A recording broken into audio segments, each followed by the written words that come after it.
Good evening, everyone. Today we are praying Sanctum Rosarium Mysteria Gloriosa. In nomine Patris et Filii et Spiritus Sancti. Amen. Credo in Deum, Patrem omnipotentem, Creatorum caeli et terrae, et in Iesum Christum, Filium eius unicum, Dominum nostrum, qui conceptus est Spiritus Sancto, natus ex Maria Virgine, passus ob Pontio Pilato, crucifixus, mortuus et sepultus, descendit ad inferos, tertia die resurrexit mortuis, ascendit ad caelos, sedit ad dexteram de Patris omnipotentis, inde venturas est judicare vivos et mortuos.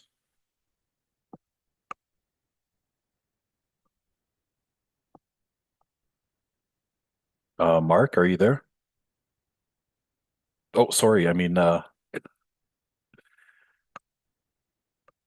I think something wrong with my mic here.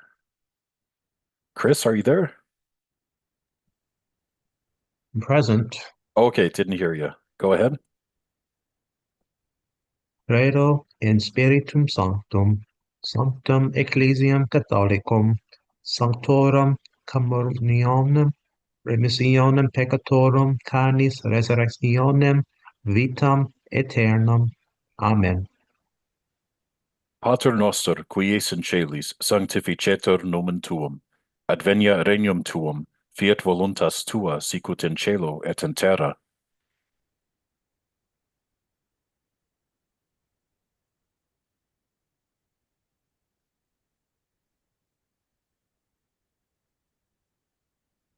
Chris, I'm not hearing you. Anam nostrum quotidianum da nobis odie, et dimitte nobis debita nostra, sicur et nos dimittimus debitoribus nostris, et ne nos inducas in tentationem, sed libera nos a malo. Amen. Ave Maria, gratia plena, Dominus tecum, benedicta tu in mulieribus, et benedictus fructus ventris tui, Iesus. Santa Maria, Mater Dei, ora pro nobis peccatoribus, nunc et in hora mortis nostrae. Amen. Ave Maria, gratia plena, Dominus tecum, benedicta tu in mulieribus, et benedictus fructus ventris tui, Iesus. Santa Maria, Mater Dei, ora pro nobis peccatoribus, nunc et in hora mortis nostrae. Amen. Ave Maria, gratia plena, Dominus tecum, benedicta tu in mulieribus, et benedictus fructus ventris tui, Iesus. Santa Maria, Mater Dei, ora pro nobis peccatoribus, nunc et in hora mortis nostrae. Amen. Gloria Patri, et Filio, et Spiritui Sancto. Sicut erat in principio, et nunc et semper, et in saecula saeculorum. Amen. Primum mysterium gloriosum, resurrectio. Pater noster, qui es in caelis, sanctificetur nomen tuum, advenia regnum tuum, fiat voluntas tua, sicut in caelo et in terra. Panem nostrum quotidianum da nobis odie, et dimitte nobis debita nostra. Sicut et nos dimittimus debitoribus nostris, et ne nos inducas in tentationem, sed libera nos a malo. Amen. Ave Maria, gratia plena, Dominus tecum, benedicta tu in mulieribus, et benedictus fructus ventris tui, Iesus. Sancta Maria, Mater Dei, ora pro nobis peccatoribus, nunc et in hora mortis nostrae. Amen. Ave Maria, gratia plena, Dominus tecum, benedicta tu in mulieribus, et benedictus fructus ventris tui, Iesus. Sancta Maria, Mater Dei, ora pro nobis peccatoribus, nunc et in hora mortis nostrae. Amen. Ave Maria, gratia plena, Dominus tecum, benedicta tu in mulieribus, et benedictus fructus ventris tui, Iesus. Sancta Maria, Mater Dei, ora pro nobis peccatoribus, nunc et in hora mortis nostrae. Amen. Ave Maria, gratia plena, Dominus tecum, benedicta tu in mulieribus, et benedictus fructus ventris tui, Iesus. Sancta Maria, Mater Dei, ora pro nobis peccatoribus, nunc et in hora mortis nostre. Amen. Ave Maria, gratia plena, Dominus tecum, benedicta tu in mulieribus, et benedictus fructus ventris tui, Iesus. Sancta Maria, Mater Dei, ora pro nobis peccatoribus, nunc et in hora mortis nostre. Amen. Ave Maria, gratia plena, Dominus tecum, benedicta tu in mulieribus, et benedictus fructus ventris tui, Iesus. Sancta Maria, Mater Dei, ora pro nobis peccatoribus, nunc et in hora mortis nostre. Amen. Ave Maria, gratia plena, Dominus tecum, benedicta tu in mulieribus, et benedictus fructus ventris tui, Iesus. Sancta Maria, Mater Dei, ora pro nobis peccatoribus, nunc et in hora mortis nostre. Amen. Ave Maria, gratia plena, Dominus tecum, benedicta tu in mulieribus, et benedictus fructus ventris tui, Iesus. Sancta Maria, Mater Dei, ora pro nobis peccatoribus, nunc et in hora mortis nostre. Amen. Ave Maria, gratia plena, Dominus tecum, benedicta tu in mulieribus, et benedictus fructus ventris tui, Iesus. Sancta Maria, Mater Dei, ora pro nobis peccatoribus, nunc et in hora mortis nostre. Amen. Ave Maria, gratia plena, Dominus tecum, benedicta tu in mulieribus, et benedictus fructus ventris tui, Iesus. Sancta Maria, Mater Dei, ora pro nobis peccatoribus, nunc et in hora mortis nostre. Amen. Gloria Patri, et Filio, et Spiritui Sancto. Sic ut erat in principio, et nunc, et semper, et in saecula saeculorum. Amen. O mi Iesu, demite nobis debita nostra, libera nos ab inie inferni, conduc in caelum omnes animas, presertim illes quae maxime indigent, misericordia tua. Amen. Secundum mysterium gloriosum, Ascensio. Pater noster, qui es in caelis, sanctificetur nomen tuum, advenia regnum tuum, fiat voluntas tua, sicut in caelo et in terra. Anum nostrum quotidianum da nobis odie, et dimite nobis debita nostra, sicut et nos dimitimus debitoribus nostris, et ne nos inducas in tentationem, sed libera nos a malo. Amen. Ave Maria, gratia plena, Dominus tecum, benedicta tu in mulieribus, et benedictus fructus ventris tui, Iesus. Santa Maria, Mater Dei, ora pro nobis peccatoribus, nunc et in hora mortis nostrae. Amen. Ave Maria, gratia plena, Dominus tecum, benedicta tu in mulieribus, et benedictus fructus ventris tui, Iesus. Santa Maria, Mater Dei, ora pro nobis peccatoribus, nunc et in hora mortis nostrae. Amen. Ave Maria, gratia plena, Dominus tecum, benedicta tu in mulieribus, et benedictus fructus ventris tui, Iesus. Santa Maria, Mater Dei, ora pro nobis peccatoribus, nunc et in hora mortis nostrae. Amen. Ave Maria, gratia plena, Dominus tecum, benedicta tu in mulieribus, et benedictus fructus ventris tui, Iesus. Santa Maria, Mater Dei, ora pro nobis peccatoribus, nunc et in hora mortis nostrae. Amen. Ave Maria, gratia plena, Dominus tecum, benedicta tu in mulieribus, et benedictus fructus ventris tui, Iesus. Santa Maria, Mater Dei, ora pro nobis peccatoribus, nunc et in hora mortis nostrae. Amen. Ave Maria, gratia plena, Dominus tecum, benedicta tu in mulieribus, et benedictus fructus ventris tui, Iesus. Santa Maria, Mater Dei, ora pro nobis peccatoribus, nunc et in hora mortis nostrae. Amen. Ave Maria, gratia plena Dominus tecum, benedicta tu in mulieribus, et benedictus fructus ventris tui, Iesus. Santa Maria, Mater Dei, ora pro nobis peccatoribus, nunc et in hora mortis nostrae. Amen. Ave Maria, gratia plena Dominus tecum, benedicta tu in mulieribus, et benedictus fructus ventris tui, Iesus. Santa Maria, Mater Dei, ora pro nobis peccatoribus, nunc et in hora mortis nostrae. Amen. Ave Maria, gratia plena Dominus tecum, benedicta tu in mulieribus, et benedictus fructus ventris tui, Iesus. Santa Maria, Mater Dei, ora pro nobis peccatoribus, nunc et in hora mortis nostrae. Amen.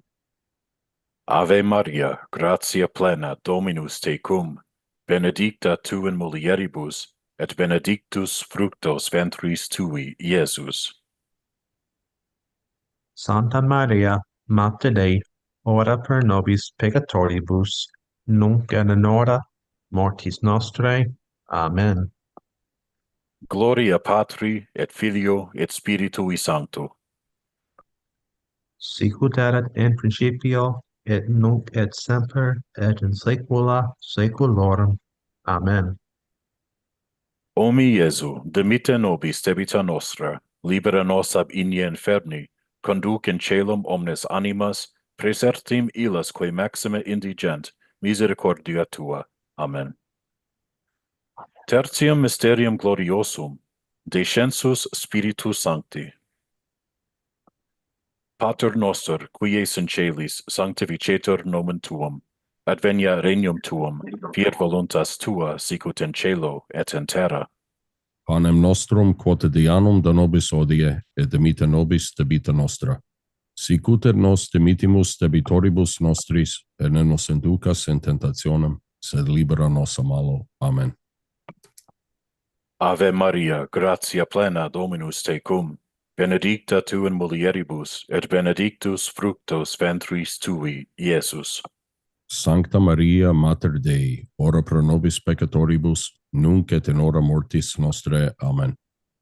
Ave Maria, gratia plena Dominus tecum, benedicta tu in mulieribus, et benedictus fructus ventris tui, Iesus.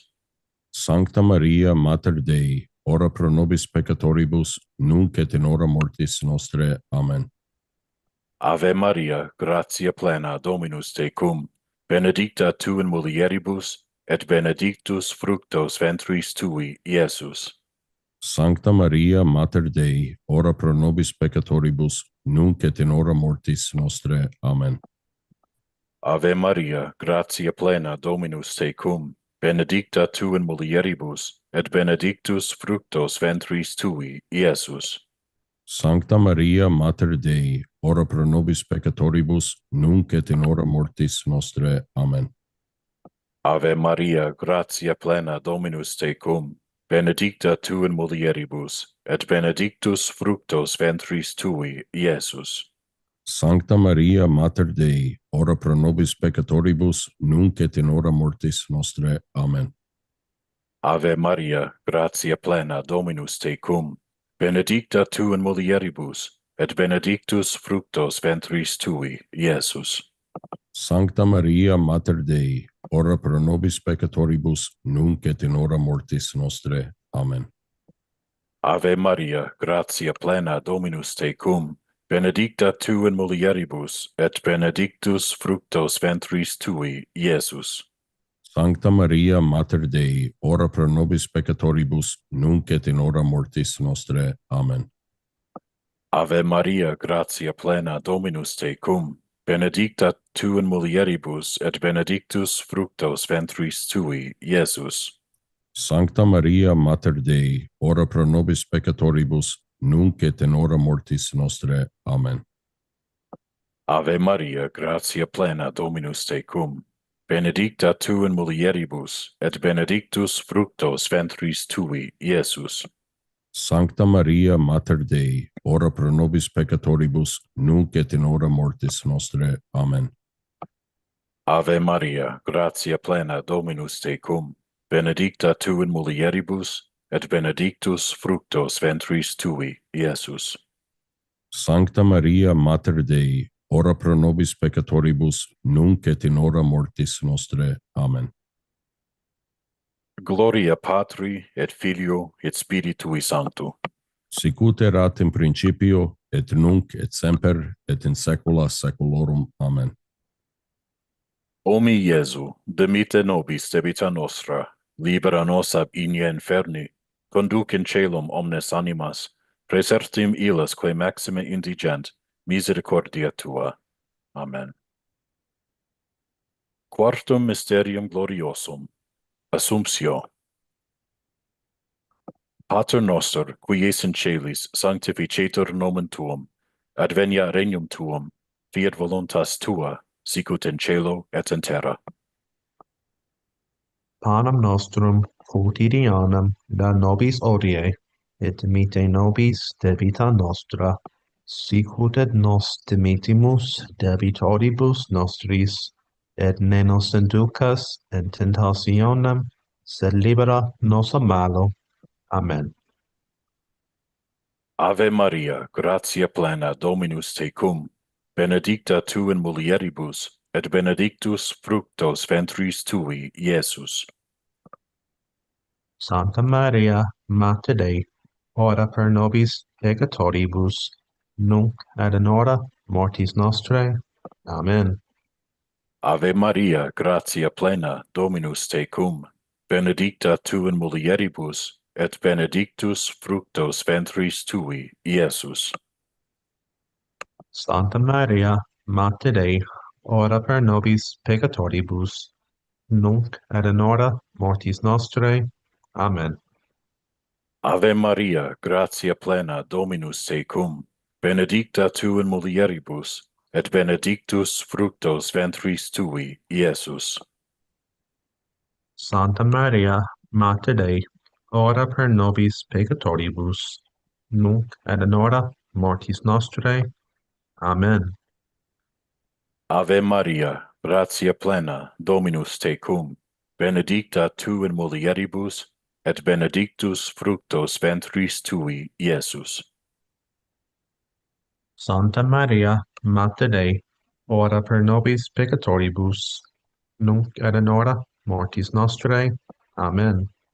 Ave Maria, gratia plena, Dominus tecum, benedicta tu in mulieribus, et benedictus fructus ventris tui, Iesus. Santa Maria, Mater Dei, ora pro nobis peccatoribus, nunc et in hora mortis nostrae. Amen. Ave Maria, gratia plena, Dominus tecum, benedicta tu in mulieribus, et benedictus fructus ventris tui, Iesus. Santa Maria, Mater Dei, ora pro nobis peccatoribus, nunc et in hora mortis nostrae. Amen. Ave Maria, gratia plena, Dominus tecum, benedicta tu in mulieribus, et benedictus fructus ventris tui, Iesus. Santa Maria, Mater Dei, ora pro nobis peccatoribus, nunc et in hora mortis nostrae. Amen. Ave Maria, gratia plena, Dominus tecum, benedicta tu in mulieribus, et benedictus fructus ventris tui, Iesus. Santa Maria, Mater Dei, ora pro nobis peccatoribus, nunc et in hora mortis nostrae. Amen. Ave Maria, gratia plena, Dominus tecum, benedicta tu in mulieribus, et benedictus fructus ventris tui, Iesus. Santa Maria, Mater Dei, ora pro nobis peccatoribus, nunc et in hora mortis nostrae. Amen. Ave Maria, gratia plena, Dominus tecum, benedicta tu in mulieribus, et benedictus fructus ventris tui, Iesus. Santa Maria, Mater Dei, ora pro nobis peccatoribus, nunc et in hora mortis nostrae. Amen. Gloria Patri et Filio et Spiritui Sancto. Sicut erat in principio, et nunc et semper, et in saecula saeculorum. Amen. O mi Iesu, demite nobis debita nostra, libera nos ab igni inferni, conduc in caelum omnes animas, praesertim illas qui maxime indigent misericordia tua. Quintum mysterium gloriosum, coronatio. Pater noster, qui es in caelis, sanctificetur nomen tuum, advenia regnum tuum, fiat voluntas tua sicut in cielo et in terra. Panem nostrum quotidianum da nobis odie, et dimite nobis debita nostra. Sicut et nos dimitimus debitoribus nostris, et ne nos inducas in tentationem, sed libera nos a malo. Amen. Ave Maria, gratia plena, Dominus tecum, benedicta tu in mulieribus, et benedictus fructus ventris tui, Iesus. Sancta Maria, Mater Dei, ora pro nobis peccatoribus, nunc et in hora mortis nostrae. Amen. Ave Maria, gratia plena, Dominus tecum, benedicta tu in mulieribus, et benedictus fructus ventris tui, Iesus. Sancta Maria, Mater Dei, ora pro nobis peccatoribus, nunc et in hora mortis nostrae. Amen. Ave Maria, gratia plena, Dominus tecum, benedicta tu in mulieribus, et benedictus fructus ventris tui, Iesus. Sancta Maria, Mater Dei, ora pro nobis peccatoribus, nunc et in hora mortis nostrae. Amen. Ave Maria, gratia plena, Dominus tecum, benedicta tu in mulieribus, et benedictus fructus ventris tui, Iesus. Sancta Maria, Mater Dei, ora pro nobis peccatoribus, nunc et in hora mortis nostrae. Amen. Ave Maria, gratia plena, Dominus tecum, benedicta tu in mulieribus, et benedictus fructus ventris tui, Iesus. Sancta Maria, Mater Dei, ora pro nobis peccatoribus, nunc et in hora mortis nostrae. Amen. Ave Maria, gratia plena, Dominus tecum, benedicta tu in mulieribus, et benedictus fructus ventris tui, Iesus. Sancta Maria, Mater Dei, ora pro nobis peccatoribus, nunc et in hora mortis nostrae. Amen. Ave Maria, gratia plena, Dominus tecum, benedicta tu in mulieribus, et benedictus fructus ventris tui, Iesus. Sancta Maria, Mater Dei, ora pro nobis peccatoribus, nunc et in hora mortis nostrae. Amen. Ave Maria, gratia plena, Dominus tecum, benedicta tu in mulieribus, et benedictus fructus ventris tui, Iesus. Sancta Maria, Mater Dei, ora pro nobis peccatoribus, nunc et in hora mortis nostrae. Amen. Ave Maria, gratia plena, Dominus tecum, benedicta tu in mulieribus, et benedictus fructus ventris tui, Iesus. Sancta Maria, Mater Dei, ora pro nobis peccatoribus, nunc et in hora mortis nostrae. Amen. Ave Maria, gratia plena, Dominus tecum, benedicta tu in mulieribus, et benedictus fructus ventris tui, Iesus.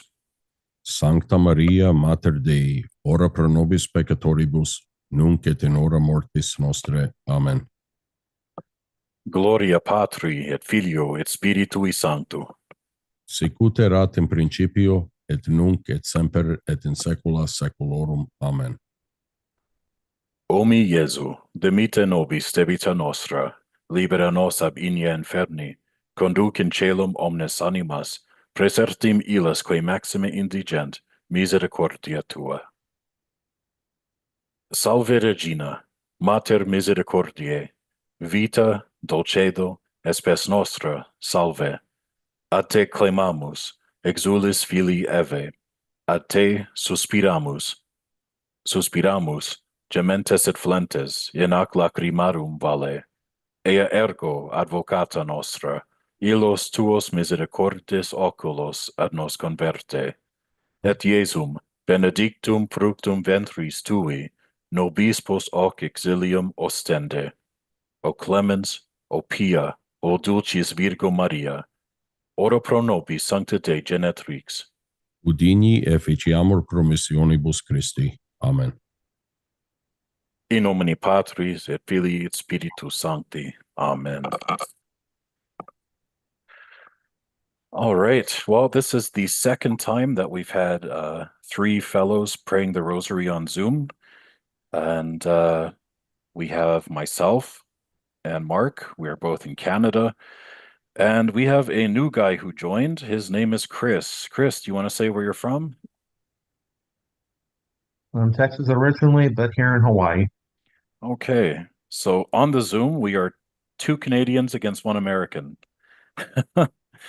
And in the chat, we have St. Joseph, Pillar of Families, who is also Canadian. What's he saying here? Okay, so St. Joseph, Pillar of Families has been quite busy in the chat putting in his prayer requests, praying, for the Dominion of Canada. Canada needs all the help it can get. And he also says, hello, Chris.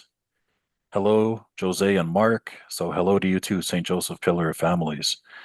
And it's difficult to say the Salve Regina without wanting to sing it. As I'm saying it, I'm playing the hymn in my head. And so I'm trying to, Me too, Joe. Me too. yeah, I'm trying to say it properly. But yeah, right now, okay, yeah, you're in Newfoundland. That's right, Pillar of Families. So it's again, we're with this rosary, we're just trying to keep it straightforward and simple. No, no singing or anything like that. It might seem a bit cold to some people, but for me, and I know for Mark at least, it's it's just to keep things, simple and focused. And because some people, you go on some rosary channels and people take liberties, they'll sing an entire decade of the rosary at a slow pace and it throws everybody off, or they'll try chanting it and it just disrupts the flow. And this isn't a place to show off our vocal skills and stuff like that. So we just kind of keep it bare bones. But yeah. Okay, it's all good. Hey, St. Joseph Pillar Family. I mean, you could sing along, on your side, so that's fine. But that is my favorite hymn. Now that you mention that, the Salve Regina is my ultimate favorite Latin hymn or English hymn. Chris and Mark, what are your favorite hymns?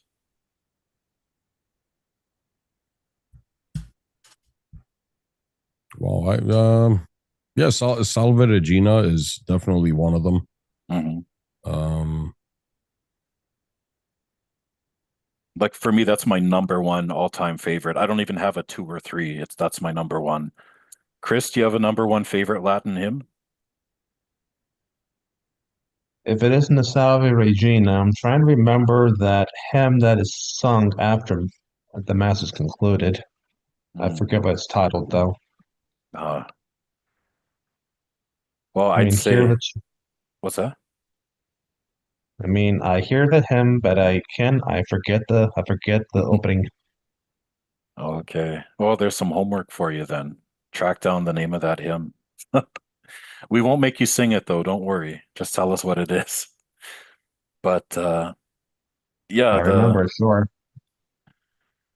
okay, St. Joseph Pillar of Families, one of his favorites is Tantum Ergo, a goodie but an oldie. Yeah, I think I used to go to a church where we would sing that at adoration, I think. Tantum Ergo. I don't remember the words. But anyway, yeah, it was nice. Chris, it was nice to have you join us. Sometimes I get sick of listening to Mark, so it's good to have you on here. No offense, Mark. But hopefully you'll join us again. We didn't scare you off. I mean, this is basic, nothing fancy, but sometimes the simple things in life are good. But yeah, to anyone in the chat, the only one I see talking is St. Joseph Pillar family. So thanks again, Pillar, for joining us. I know you mentioned you attempted to sign on to Zoom several times, but it kept telling you that you had to download the app.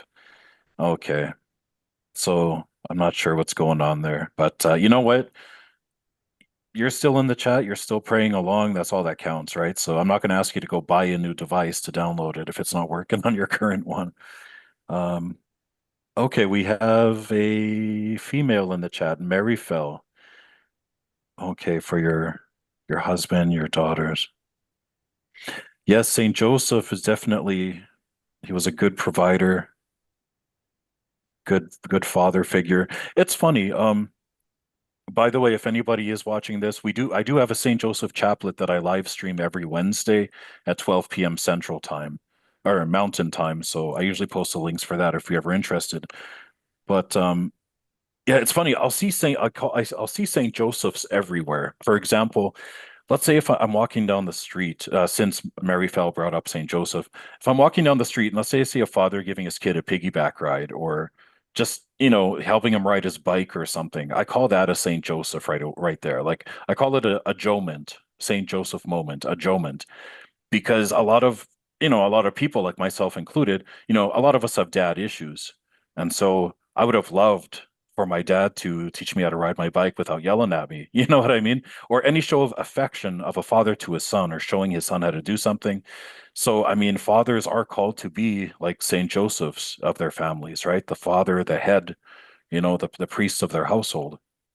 So, yes, definitely pray to Saint Joseph for your families. Anyway, I guess that's about it. There's something in the Zoom chat here. I've already rambled on long enough. Oh, okay, it is the Salve Regina. Okay, so that was the hymn Chris was trying to think of, the Salve Regina. So that's kind of like all three of us, our top hymn. So it's absolutely beautiful. It melts the heart. But I'm done talking away. Uh, so thank you guys. Thank you, Chris and Mark, for joining. And for you guys in the chat, we'll be here again tomorrow at the same time. So God